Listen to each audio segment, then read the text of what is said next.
2-3 ദിവസം മുമ്പ് എൻ്റെ ഒരു ഫ്രണ്ട് ഞാൻ പറഞ്ഞതനുസരിച്ച് ദുബായിൽ ഒരു ഇന്റർവ്യൂ അറ്റൻഡ് ചെയ്തിട്ടുണ്ടായിരുന്നു.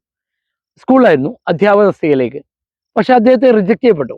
കാരണം എന്താണെന്നറിയോ? അദ്ദേഹത്തോട് ഒരു ചോദ്യം ചോദിച്ചു, how do you manage weak students? അപ്പോൾ അദ്ദേഹം പറഞ്ഞത് ഡെഫിനിഷൻസും ടെക്സ്റ്റ് ബുക്കിൽ നമ്മൾ കാണാപ്പാഠം പഠിച്ച കുറച്ച് നോളജ് അവിടെ വളരെ ഇൻഫോർമേറ്റീവ് ആയിട്ട് പറഞ്ഞു. പ്രസന്റ് ഇതൊക്കെ വളരെ പ്രസന്റ് ആയിട്ടാണ്. പക്ഷേ പ്രശ്നം എന്താ വെച്ചാൽ നമ്മൾ പലർക്കും പറ്റുന്ന ഒരു അബദ്ധമാണ്. തിയറിറ്റിക്കൽ ആൻസർ കൊടുക്കും, പ്രാക്ടിക്കൽ ആൻസർ കൊടുക്കില്ല. ഇപ്പോൾ ഒരു ഉദാഹരണം ചോദിക്കുക, ഇതേ ചോദ്യത്തിന് ഉത്തരം പറയുമ്പോൾ നമ്മൾ പറയും അവരെ സ്റ്റുഡൻറ് സെന്റേർഡ് ആയിട്ട് ക്ലാസ് കൊടുക്കും, അവരെ അങ്ങനെ ചെയ്യും ഇങ്ങനെ ചെയ്യും. മറിച്ച് നമ്മൾ റെമഡിയൽ കുട്ടികളെ കാറ്റഗറൈസ് ചെയ്തിട്ട് അവരുടെ ലെവൽ നോക്കിയിട്ട് അവർ ക്വിസ് നടത്തി കാറ്റഗറൈസ് ചെയ്ത് അവർക്ക് നമ്മൾ റെമഡിയൽ ക്ലാസ് കൊടുക്കുമെന്ന് പറയുമ്പോൾ അത് പ്രാക്ടിക്കൽ ആൻസർ ആണ്. അപ്പൊ എല്ലാവരും ശ്രദ്ധിക്കുക, പ്രത്യേകിച്ച് ടീച്ചിങ് വേക്കൻസിയിലേക്ക് നോക്കുന്നവരെല്ലാവരും ശ്രദ്ധിക്കേണ്ട ഒരു കാര്യം, തിയറിറ്റിക്കൽ ആൻസേഴ്സ് അല്ല ഇന്റർവ്യൂവേഴ്സിന് വേണ്ടത്. അവർക്ക് വേണ്ടത് പ്രാക്ടിക്കൽ ആയിട്ടുള്ള നമ്മുടെ എക്സ്പീരിയൻസ് എന്നുള്ള ഒരു ഉത്തരമാണ്. So be careful about this question.